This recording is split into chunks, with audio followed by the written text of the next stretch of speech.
Gone somewhere and dyed my hair now. Wanna be alone.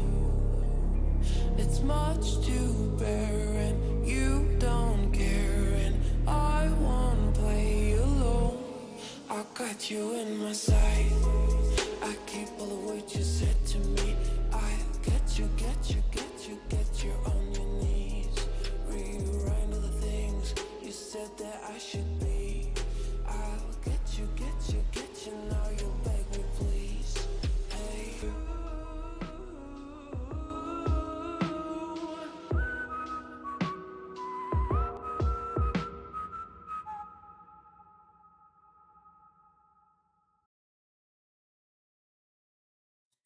Hello, everybody. Thank you for being here. Today is Monday, July 8th, 2024, and we're going to talk about the Karen Reed mistrial. What's going on in this case? Well, defense has filed a motion to dismiss on 2 charges. The first being second-degree murder, and the third being one of the manslaughter charges of leaving the scene. We're going to get into why, how, when, where, and all that stuff. Excuse me. Let's see who is here with us today. It's been a while since I've been live, like a week or two. Gma in the house. Woo woo. Oh, Gma. Miss Rebug, so good to see you. So good to see you. Real quick about the Michael Vaughn case, really quickly. There has been some activities going on surrounding Sir Stacy Wandra, somebody that he was once in contact with before he went to the Slammy again, the Fed Slammy.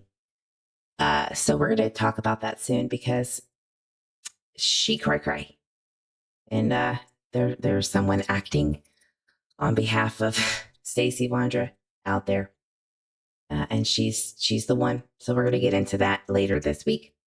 So don't forget to hit that notification bell when you see that live, because that's going to be wild. Hey, Grits. Thank you for stopping in. Who else we got? Jeep Girl, good to see you, love. Hope everything is going well. Nico, howdy, partner. All right, and anybody that is watching or lurking in the back, hello. Just go ahead and hit that like button while you're here. Might as well, right? It's free. All right, so here is Trooper Michael Proctor. Who is that? Recap for those who don't know. Michael Proctor is the Massachusetts State Police officer who texted very naughty things about Karen Reed, very disgusting and vile things about her as a person, but also violated her rights because he did not have a search warrant to go through her phone at that time, but did it anyway. So, yeah, he got in trouble only after the verdict was put out there. That was confirmed. That's when, Massachusetts State Police decided to make a decision on his case. Uh-oh, what happened? Sound issue? Okay, hold on.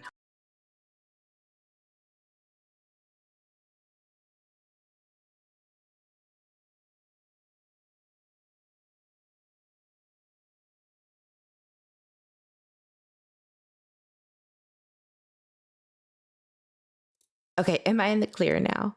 This happens every time. So, okay, look, y'all, I updated. Is it good now? Cyber Ninja, good to see you. Is it good now? Is it a robot? This happens every live now. But I did update. Okay, yes, you're good. Thank you, Jesus. This happens again every time I go live. But I did update my soundboard and my voice mod to the newest, latest, and greatest that I was unaware of. So, It doesn't forget the settings, though. It doesn't forget the last time you sounded like a robot, which was the last live. You actually loved it. Cannot wait to go back and listen to that buffoonery. Thank you guys for giving me the heads up. All right. Hey, Mr. Eve. So then what is his name? Mon. I guess the guy that speaks on behalf of Massachusetts State Police, he came out and said, we're going to have a hearing, which was today, and we'll let you know what happens. And here's the 4 possible outcomes, right? Which none of them were fired forever, which was very ironic to me. Not one of those options were he gets gone, no pay, he out of there, never to be a MSP again. Why can't he just be fired? Well, I guess that's just not how they roll. They're very loyal there in Massachusetts when you're into corruption. In my opinion only. This is for entertainment purposes only. Everyone is innocent until proven guilty by a court of law. Don't come at me for my opinions. Thank you. So let's see if the Massachusetts State Police has said anything. I haven't seen it. I've just seen the news circulate that that's what they decided on, that hearing that they had that was private. We didn't get to hear it or see it or anything like that, which I get, right? There are laws to protect your information like that, but he also is a government employee of the state. So in my opinion, I think that's malarkey. That's just my opinion.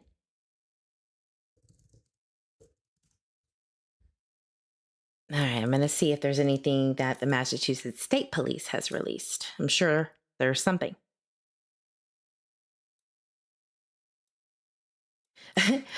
Yeah, Suckerfish didn't even have a threat of being fired. Right. Can't beat the unions, Julia T. Nail on the head. That's right. That's right. I don't see anything. Just News Boston. This is the one that I listened to. It was like 40 seconds. Look at that face. I did a bad thing, but I'm not going to say sorry on the stand, even though I had a chance to, because he's not sorry. He meant every word of that. He meant everything he said. Whack job, two-faced, the see you next Tuesday. He meant it. Absolutely, Gma. He is not sorry. He's sorry. He is sorry as a human being. Yes, but Reed could learn his fate today if he can return to the job. A hearing on Michael Proctor's duty status will be held virtually later this morning at State Police headquarters in Framingham. Now, Proctor was relieved of duty just hours after Reed's trial ended with a hung jury last week. Proctor admitted to sending inappropriate and offensive text messages about Reed during the investigation. State Police could decide to suspend Proctor or reinstate him to full duty. Karen Reed supporters are planning a protest this afternoon at the State Police barracks in South Boston. yeah, and I don't know if that happened. I don't. And in Manchester. I don't know. I did not see any protest in video. But, if they did, good on them. Good on them. So suspended without pay, investigation continues. Now that is important. What? What do you mean the investigation's ongoing? I thought that this was the end of it. No, Mr. Proctor. You're wrong. You're still being looked at. And they can still get you. So don't get too comfy in those britches of yours. Because it might not work out for you. So a panel of 3 commissioned police officers recommended that the lead investigator in the Karen Reed case be suspended without pay, effective right now. Michael Proctor appeared before the panel at a closed-door hearing after a series of vulgar and misogynistic texts Messages he sent to friends and family about Reed came public during her trial. Their recommendation was then accepted by Colonel John Mon, there it is, Mon Jr., who currently serves as the interim superintendent of the Massachusetts State Police. So it's very interesting to me that this decision comes exactly 1 week after Mon announced that Proctor would be relieved of some duties in the wake of Beverly Cannoni's declaring a mistrial. They waited until the verdict was in. They didn't do it before. Now they made a decision to suspend him without pay, but that means they could bring him back on once, the dust settles. Nobody's talking about him anymore. All depending on this retrial for Karen, right? Not only that, the feds, don't forget that the feds are investigating the investigation and prosecution. Don't forget that either. The federal, the DOJ, the FBI are investigating the investigation of and the prosecution of Karen Reed. All right. Both of them. Yeah, don't put your dancing pants on just yet, Sir Proctor. Hang tight. There might be even more bad news on the way. Don't get too comfy. Oh no, Taryn says we have a tornado warning after tornado warning. I'm so sorry. Are you in Texas? Are you by the tropical storm or hurricane that landed? I'm sitting outside watching Mrs. Eve listening to the tornado sirens. That's what I do as well when there's a tornado in Texas. Listen, it happens all the time. Really in this, in the summer and in the late summer, hell, in the spring. Honestly, any time of the year in Texas, you're going to get a tornado. So we get them so often that we just kind of drink our sweet tea and mind our business while we're watching the clouds go by. It's very normal for us. So, all right. Anything else? So Proctor, apologized to the jury for his bad boy behavior, but not to Karen. He also said he didn't really care much for David Yannetti, who he really had a problem with in those text messages. I'm still confused on that. I mean, I get it, right? David Yannetti made his job harder for him. But my God, the disdain for David Yannetti, I would like to know why Proctor had such a hard time liking this man. I love the guy, to be honest with you. Oh, North Louisiana, Taryn. Well, please be safe. Please be safe and good luck. So has anybody seen the footage of the get the fuck off my lawn that Proctor did? Him and Miss Lizzie Proctor, his wife. They became the Nebbercracker. Remember the Nebbercracker testimony that Chris Albert was questioned on? That's what Chris Albert said to, John O'Keefe, because one of the sons was walking across his lawn and John was like, "You son of a bitch, I work hard and I mow my lawn. Karen Weed Wax." That's why Higgy called her Weed Whacker, right? Remember that? They work hard for their lawn. Don't walk on it, you rude ass kid.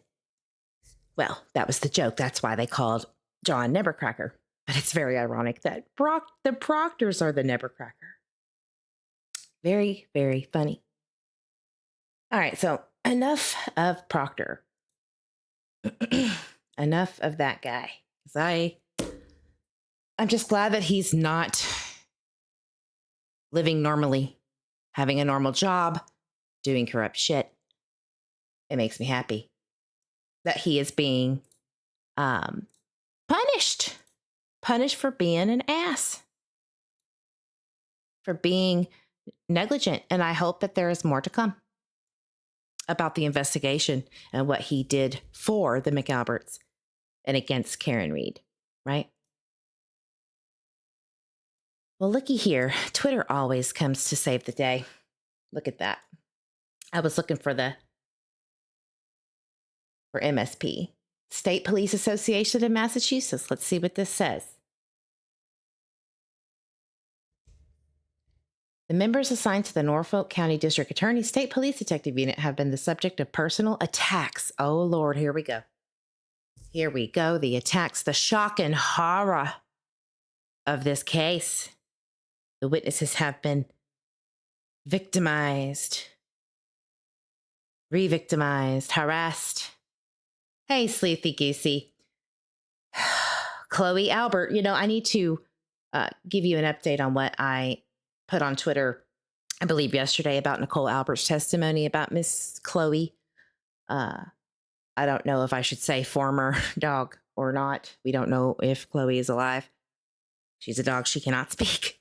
So, or bark for that matter, through the phone to say, hey, I'm in Vermont, like she said. So anyway, let me start over with this. State Police Association of Mass. The NCDA, State Police Detective Unit, has been a subject of personal attacks from criminal defense attorneys and the media for doing their jobs. Ooh, this sounds really familiar. Doesn't this sound familiar? What date is this? Is this from is this Morrissey? It sounds like Morrissey. What's the date on this? Anyway, as we all know, the state police detectives are assigned to each DA's office and the Office of Attorney General in Mass. In homicide investigations, they work at the direction of the DA. State police detectives work under extreme conditions to professional and comprehensively perform homicide investigations throughout the Commonwealth. They do this work without favor. What the hell is that name? Beryl? Ridiculous name. Sorry, I just don't get it. If you can hear me, put a 1 in the chat. And I'll continue. Yes, I'm in the range. Yes.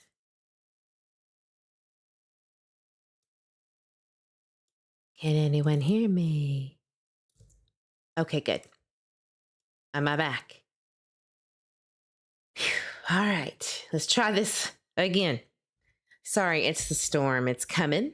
It's not here yet, but I'm in a metropolitan area, so I'm affected.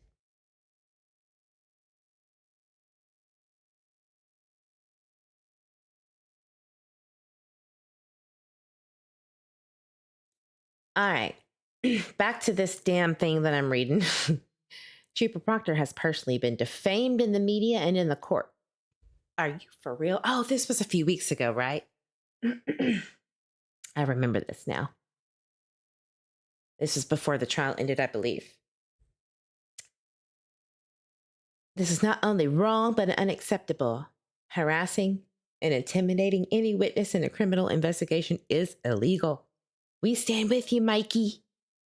As we do all of the state police detectives. Well, that's rich, isn't it? I do remember this. This was a while back. I can't tell you exactly when, but I do remember this. That does not age well. They're high. They're high on corruption. They've been drinking the corrupt tea. It's called the corrupt tea. Get it in stores before you get gone by the feds, while supplies last. Yeah, corrupt tea.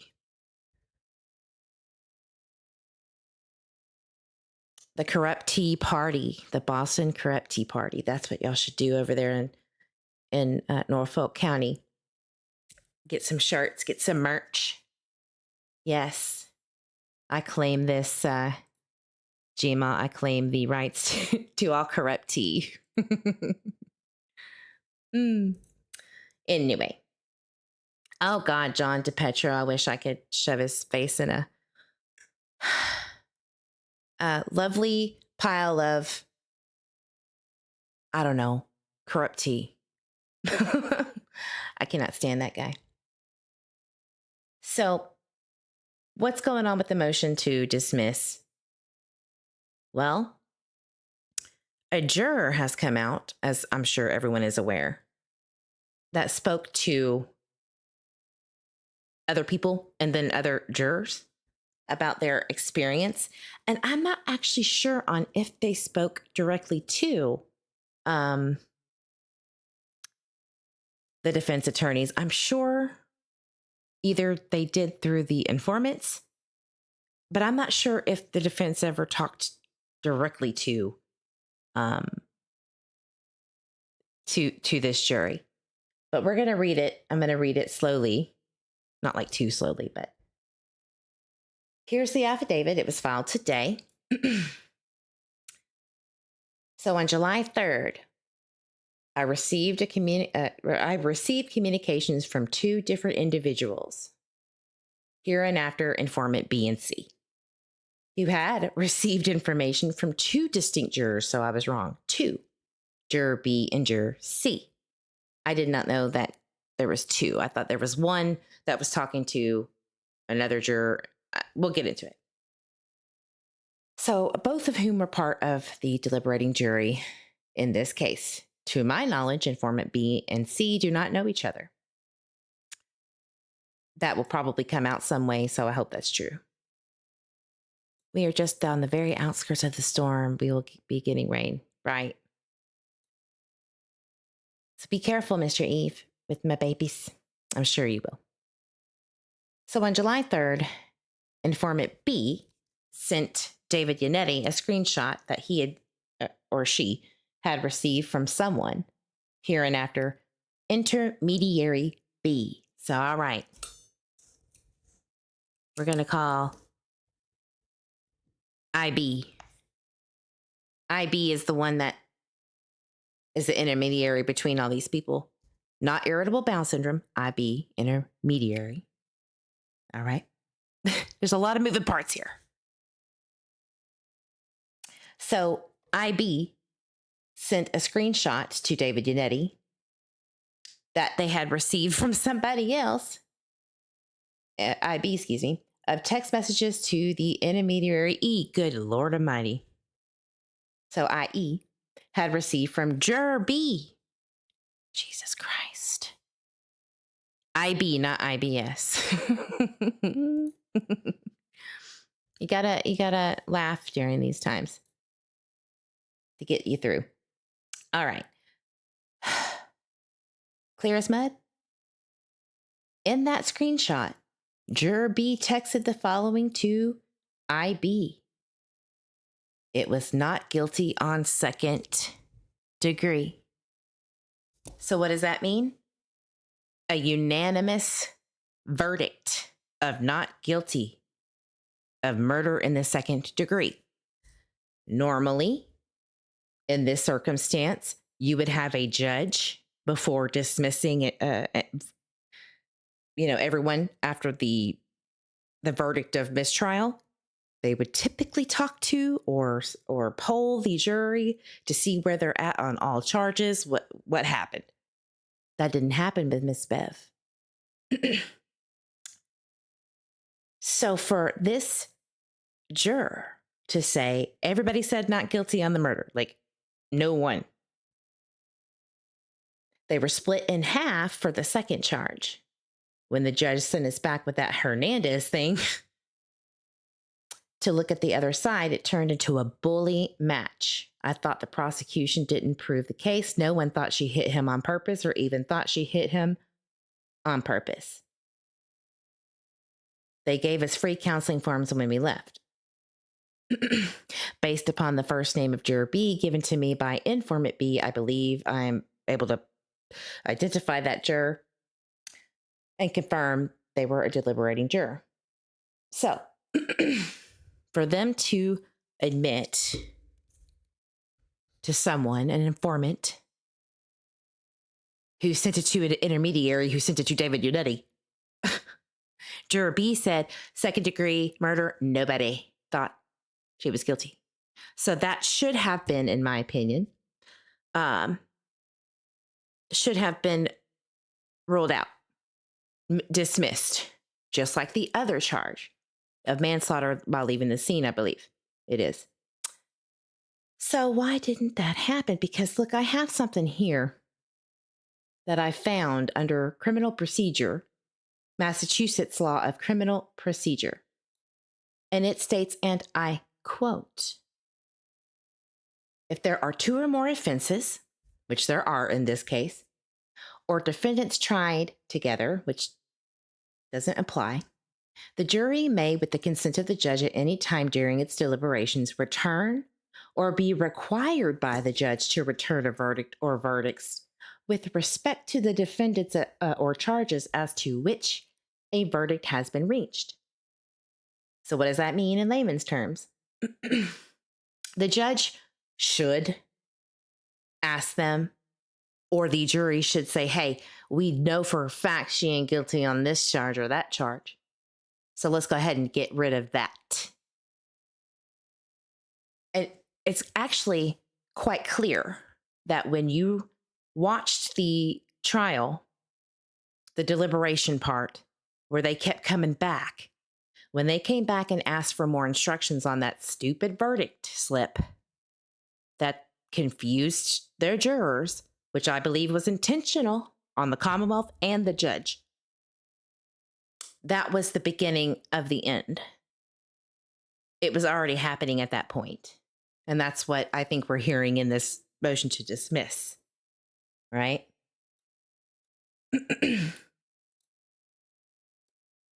So, next part. And therefore, the jury may, in the discretion of the judge, resume deliberation. The judge may declare a mistrial as to any charges, upon which the jury cannot agree upon a verdict. There is a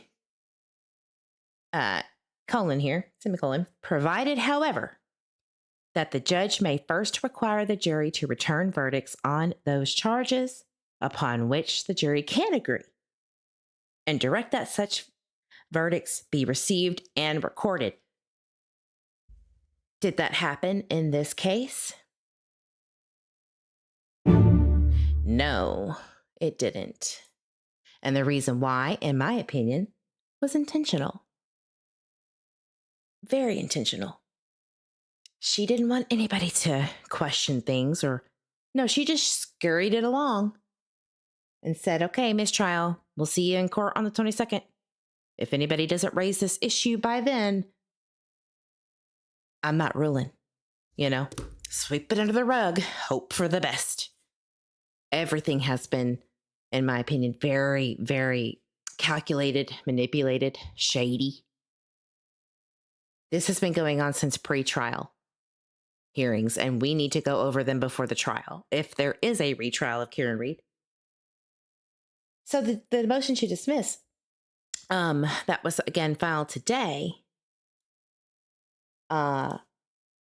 If she does not rule on those two charges, or at least the second-degree murder charge, there's going to be some issues.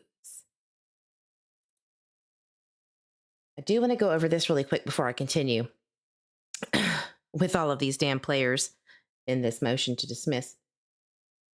Criminal procedure. Massachusetts Law of Criminal Procedure, states that events that may prompt a mistrial motion include, inter alia, introduction of a topic or evidence that is so unfairly prejudicial, I hit him, that an objection and motion to strike will not cure the harm. A motion is particularly appropriate if the evidence was excluded by a motion in, I guess it's limine. 2, big one right here, big.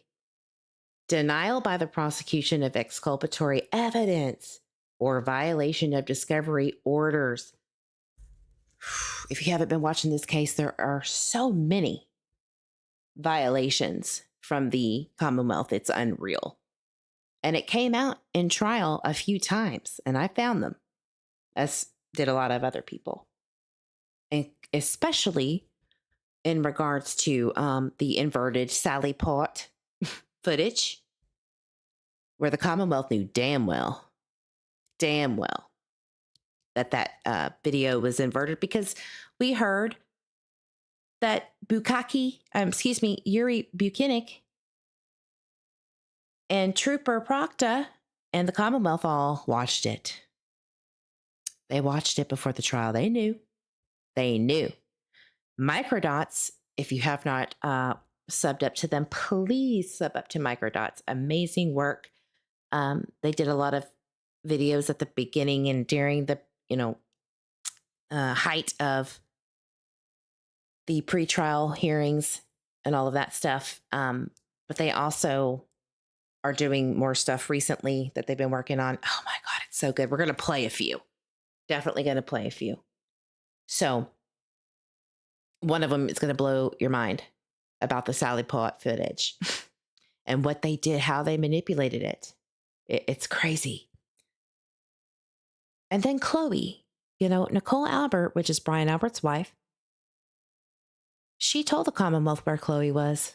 And the defense wanted to know, but they never got that information because Lally didn't want to give it up. That is a violation of the discovery orders because Beverly actually did agree to that motion in May of 2023 to get that information. All right. I'm anxious for the Michael Vaughn update. Just hang tight. I know, me too. But there's a lot to it, so I need to kind of break it down so it's not so confusing. So, back to the jury, the jurors, juror A and B, intermediary B, and informant B. That is a tongue twister. All right. So, on July 3rd, informant C. Okay, we're at informant C. I see. Contacted me to say that they know juror C. They used to work together. Informant C and juror C also have mutual friends. Hereinafter, intermediary C. This is what small towns are like in small counties. Mm-hmm. This is what they do. They go, they talk. I know you, you know me, you know auntie, you know my uncle, you know my uncle's cousin's sister's best friend. That's just how it works. So they all know each other. They're talking about stuff. Informant C told me that he and she had posted something about the Karen Reed case on Facebook on July 1st, 2024. They told me that they believe that post led the intermediary C to text that person and inform them that juror C was deliberating juror on the case. Whoops. Well, thank God it was after. Thank God it was after the verdict was in, right?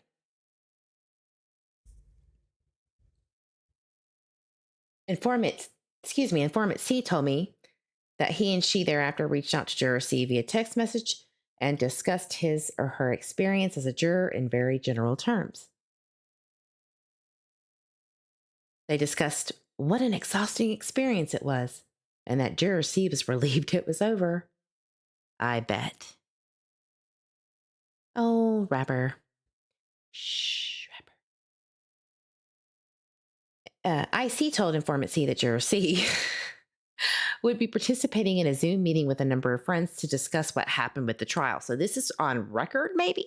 Did somebody record this? Was it Jessie Machado? Is that her name? Jessica from Fall River Reporter. I wonder if she's involved. I wonder. We'll see. So today, Informant C sent me 3 screenshots of a text message exchange that they had with IC. Informant C told me that intermediary C was reporting to her during this exchange, during that Zoom meeting. The text message exchange reads as follows. Let me clear my throat. No consideration for murder 2. Manslaughter started polling at 6-6 and then ended deadlock at 4 no, 8 yes. Now, a lot of people were like, oh no. They were deadlocked and there was more people that thought she was guilty of this than not. But remember what Juror B said. There was a lot of bullying and back and forth, and 4 people were like, no way. It was actually 6-6, remember? But then the bullying kind of went on and it got a little heated. Now we're at 4-8. That's not how it's supposed to be. It's okay. Rapper comes in and just starts shit. It's okay. Don't worry about it. So she was very consistent in the fact that they could only consider things that were admitted into evidence.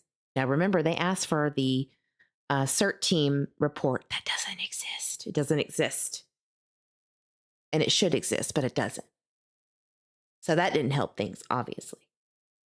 So it makes you wonder, that's probably what they were arguing about with the manslaughter charge.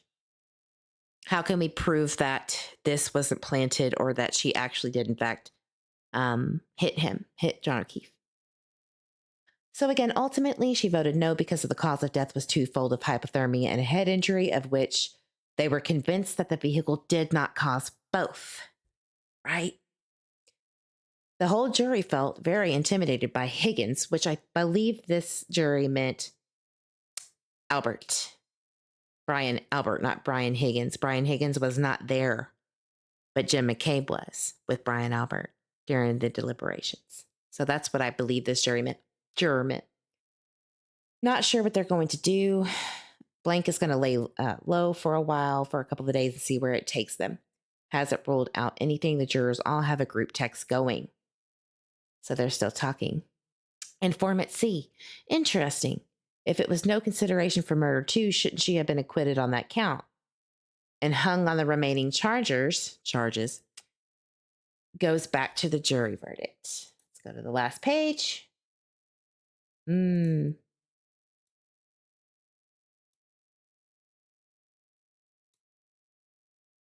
good point.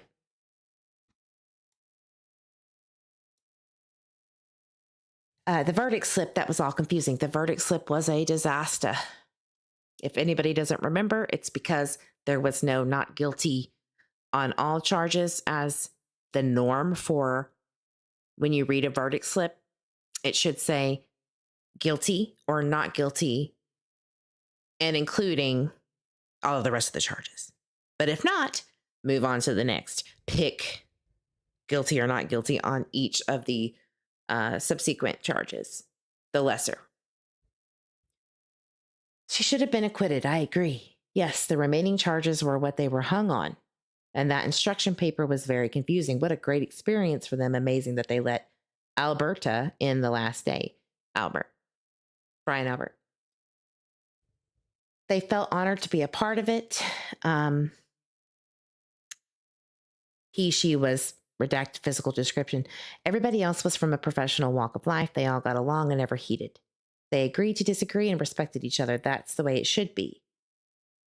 I knew it was an intelligent jury. They will be studying this case in law programs for years to come, i.e. how not to investigate and try a case.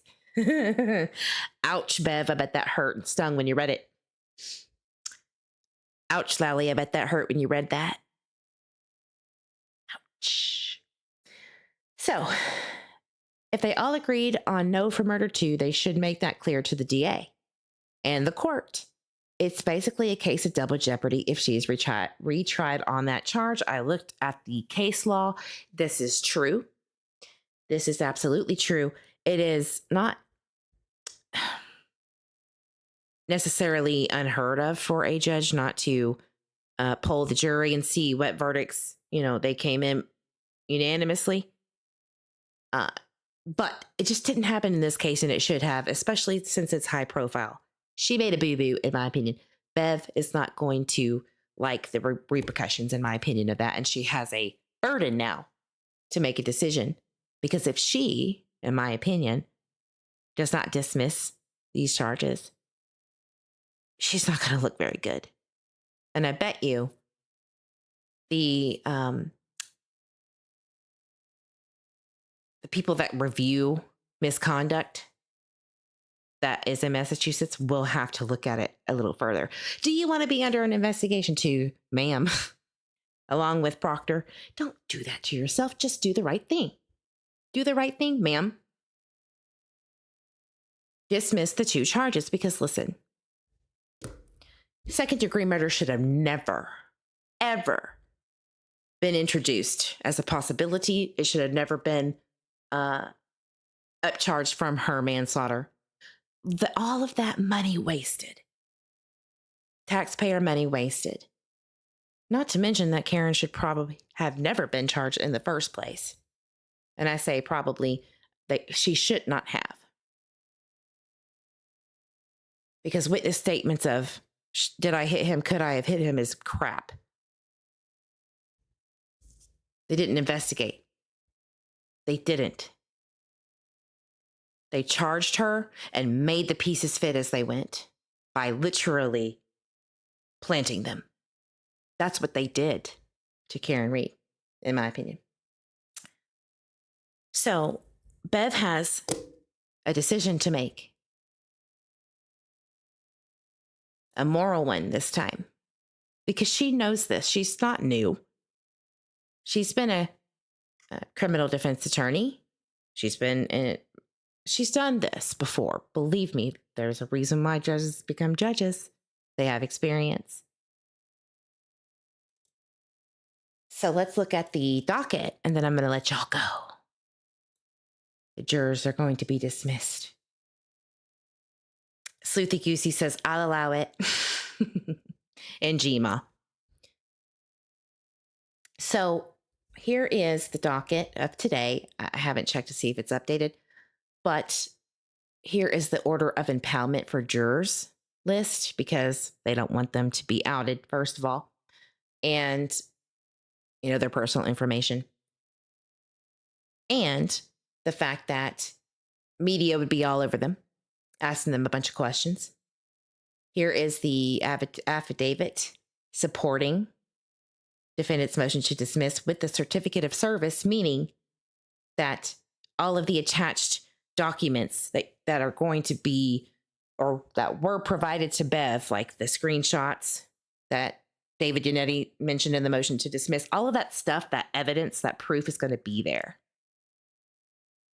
And I'm almost positive they're going to serve that juror with something to come and either make a statement, whatever, say this is true and accurate and correct if they haven't already. It might be in that certificate of service. But anyway, what's really interesting is that an attorney appeared. It says limited appearance. Martin G. Weinberg as limited appearance counsel for defendant Karen Reed. That person, that lawyer, is a criminal defense attorney who specializes in white collar crimes, tax fraud, all those things, the bad boy stuff, white collar, specifically tax evasion, those things. So he showed up, and I wonder if he was just speaking on behalf of whatever information that was gathered and submitted. Maybe there was something he was specializing in. I don't know. I don't know how he fits into anything other than this specific motion. But I'd be interested to find out. And I wonder if we can FOIA or request that information. Probably not. Probably not. Sleuthy says, the ones I'm too poor to know about. Right? Right. We just go into the jail, Sleuthy. We're just going. If we do something like that, we're gone. Bye-bye. Because I ain't got the time or the dime. Mr. Eve, I don't care who he is. He shouldn't be rude to anyone here in the chat. I get you. Rapper does this to everybody, though. Like, I get it. But he's just a rude ass. All right, guys. So I wanted to show you some proof of Adam Lally from the ADA, or Commonwealth, from the Norfolk County District Attorney's Office. How skeezy the man really is. I really need you to listen. All right. He's a skis ball. This is what came out by attorney Eliza Little, that little spitball of fire, regarding Chloe, the dog, who we think bit John O'Keefe's arm while he was being brutally attacked inside the home. Inside the home.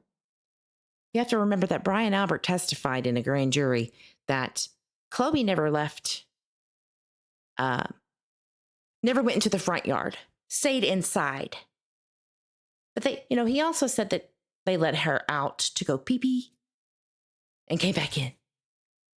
Well, we don't really know the truth, but we do know Chloe never went outside. She was inside and possibly in the backyard. All right.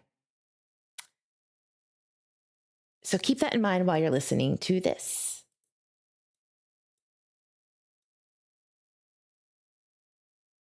Go ahead. Ms. Albert, you never received any voicemails from Jennifer McCabe on January 29th, did you?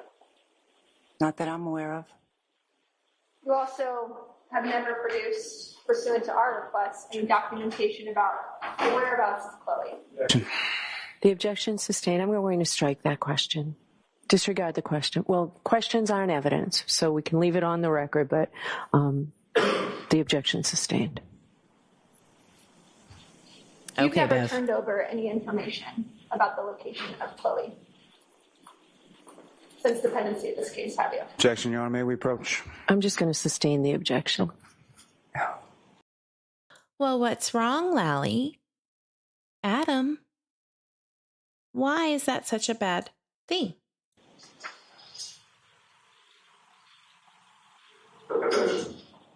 Have you ever provided information about the whereabouts of Chloe to the Commonwealth in this case? Yes, I believe I have. You have. Oh, I believe so. When did you do that? when did you do that? Because that's what the motion in May of 2023 that Beverly granted was about. So why didn't you fork that over, Lally? Your Honor, may we approach? Yes. Oh, I would love to hear this objection and this explanation. I would love to hear everything that is being said during this time. Meanwhile, you have the beehive over here, not understanding what's going on. Paul has already confirmed in his mind because of Karen's weird behavior that she done did it, even before the taillight, even before everything. She got guilty. She gonna get guilty. No further questions. And then all of a sudden, no further questions. So, Spitfire Eliza Little is no dummy. She is excellent at her job because she comes off nice, sweet, and then plows you. Just plows you with the kindness that you don't deserve. And then you walk away with your tail tucked between your legs, as you should. So go, Miss Little.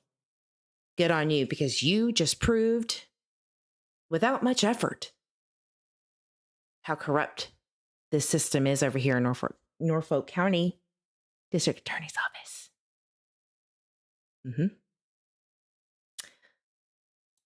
Okay, So- thank you very much. All right, Ms. Albert, you are all set. Thank you. You're all set, Miss Albert. Mother fucker. She's saying that in her mind. Bev is like, son of a bitch. Adam Mully's like, I'm going to pack up and leave. I need to smoke right now. I need to go outside and smoke. Smoke 3 or 4. Maybe Jim McCabe will join me.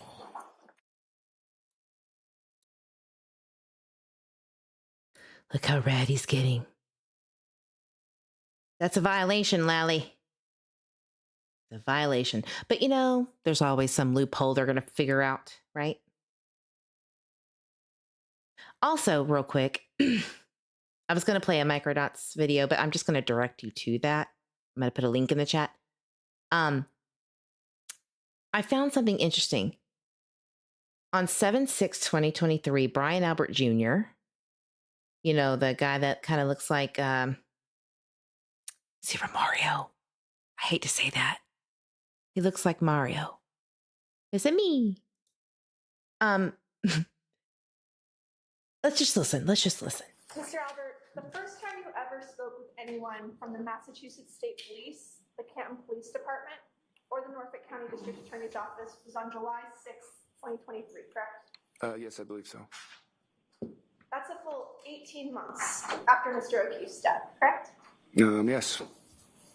Who was present for that interview? I spoke with 2 troopers, I believe, and my lawyer. Trooper Proctor was there? Yes. And this interview actually took place at your family's defense attorney's office, correct? Objection, Your Honor. Objection. You just outed that it was a criminal defense attorney that he had with him. Oops. Oops. See, Eliza ain't no joke. She ain't no clown. She is the MVP. She is the assassin. She's the ninja that comes in and cuts your throat. And you never even knew she was there. But he objects because nobody's supposed to know it's a criminal defense attorney, even though the defense said there's a third-party culprit. And they don't have to prove who it is. But she sustains that shit. Mm-hmm. The objection sustained. This interview took place at your attorney's office, correct? Yes. Your sister, Caitlin Albert, was also present, correct? She was there for some time, but she wasn't when I was interviewing. She wasn't in the room with me. No. And that was also the first time they had spoken with your sister as well about these events, correct? Objection.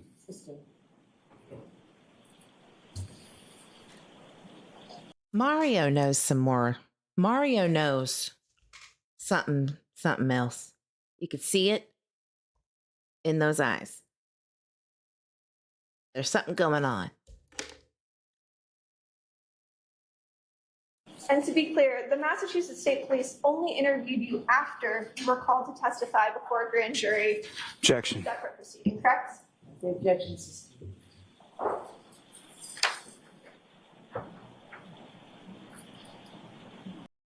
So Michael Proctor and another investigator and his lawyer all sit down and talk after the grand jury was met. Okay. I want to say something that you wouldn't hear in this video, but every time they talk about this, meaning Miss Little and Miss Jackson, when they're questioning the youngers, they talk about Snapchat and text messages between each other in regards to Allie McCabe, Jen McCabe's daughter. It always kind of goes right into that. So it kind of hints that whatever they are lacking with that information, they didn't probably get from an extraction, right? That stuff is missing. Maybe, potentially. Maybe they have it. But that's what the conversation leads into. So there's something going on in a conversation that either the feds, let's just be honest, the feds are looking into. And this is why I know that half of this trial, or almost all of this trial, is for evidence to the feds. Sorry. I want to direct your attention. Not this trial, but a different proceeding. So this one is Alan Jackson talking to Colin Albert. Let's listen to this. Correct. Okay, you're put under oath, you appeared with your lawyer, you gave testimony, and that's part of what you looked at a second. Correct. Okay. But when you met with Michael Proctor, you did not feel the need to take an attorney with you. It was just you, Michael Proctor, and Investigator Clark, correct? Objection. That's sustained. You were asked yesterday about certain texts with your cousin Allie, correct? Correct. Proceeding, not this trial, but a different proceeding.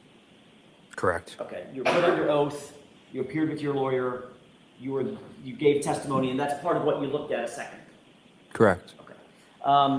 But when you met with Michael Proctor, you did not feel the need to take an attorney with you. It was just you, Michael Proctor, and Investigator Clark, correct? Objection. That's sustained. Investigator Clark? So Investigator Clark, who the hell is that? Why would Investigator Clark be with Colin? Okay. Why? Who is that? Well, I'm going to show you something. It's just between me and you.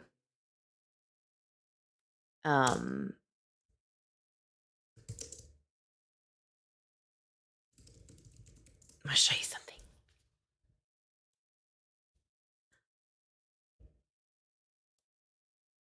Let's just see. Does anybody know if that guy looks familiar in a court setting, randomly just taking notes that you never saw before in your life? And you're like, who is this? Who is this man in a very, very nice yellow tie? What does he do? Oh, that's a big one. Oh. Oh. Well, hello. Homeland Security. Jesus Christ. That's a lot. It's a lot to take in for tea time, y'all. I'm just going to let y'all sit with that because I don't know what that means either. And I don't know if that's even correct on who it is, because there is a Kyle Clark who is an attorney that helps people who did the crime, do white collar crimes. He's an advocate for them, but I don't think that that's who this is. This investigator Clark. I don't know. What do you think? I'm just going to say that. I don't know. I don't know the truth. Very interesting. Maybe we should go look at the opening statements really fast, and then I swear I'm going to let y'all go. Case is dismissed for today. Let's just look at the opening statements and the guy that sits in the back, writing on his notepad.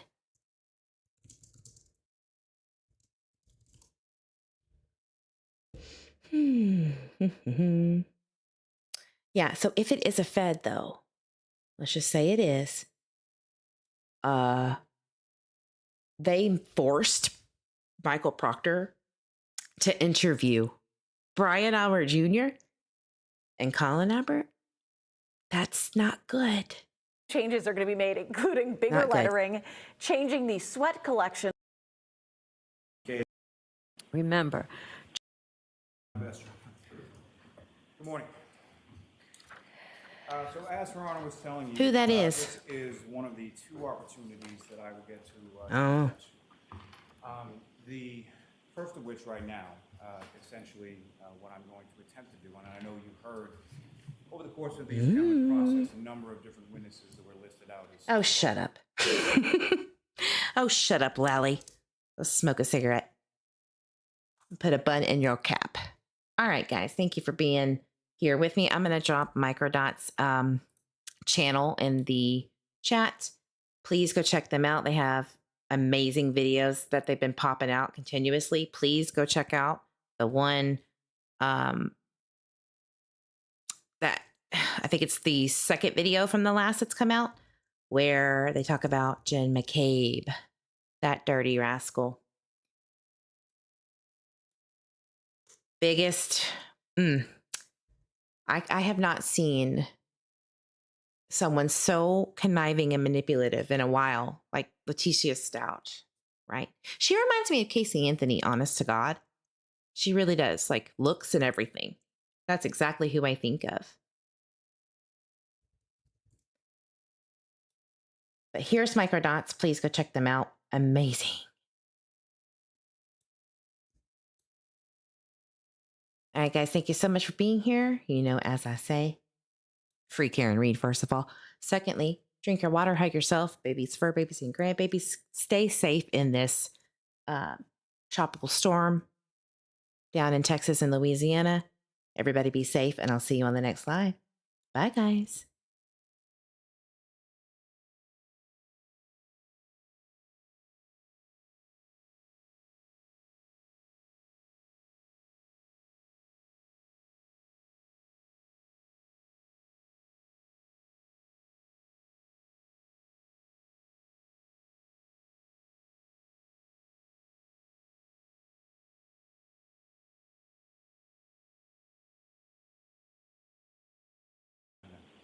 When I came back around the corner, I said, after Mr. O'Keefe said, "Calm down, that's Laura's little sister," I said, "Hi, nice to meet you." That's when Miss Reed's head snapped up, and she very loudly told me to go fuck myself across the lobby. And I said, "Yeah, fuck you too," and walked away. And I said, "Yeah, fuck you too," and walked away.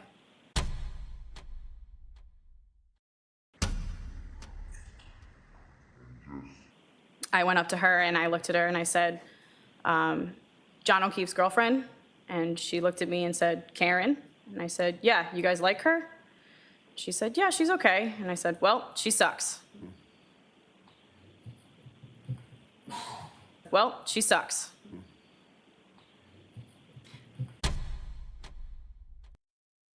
No, you suck, ma'am. Okay, thanks. Bye.